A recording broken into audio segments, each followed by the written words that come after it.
Hi guys, welcome back to one of our adventures. Like, subscribe, and donate. And in today's clip, since now that we know the owner of the bushcraft, or I wouldn't say owner, but the fellow who started it, we decided to team up and work together. In today's episode, we are going to use some large nails. I'm told that these could be railroad nails. I actually got them from a farmer who was taking down a barn. And we're going to use them to try and split some of these logs, because as you can see in the background, everything in this area is hardwood. And I'm splitting some of the smaller ones here, you can see, and in comes one of these 10-foot segments. We're going to see if we can split this, and the goal is of course to build benches or beds for the shelter.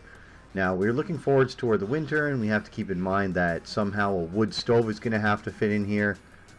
At this point the weather's still good and we have time until the cold hits, so we're just going to experiment and see what works. Enough of this. Enjoy the music and enjoy the show.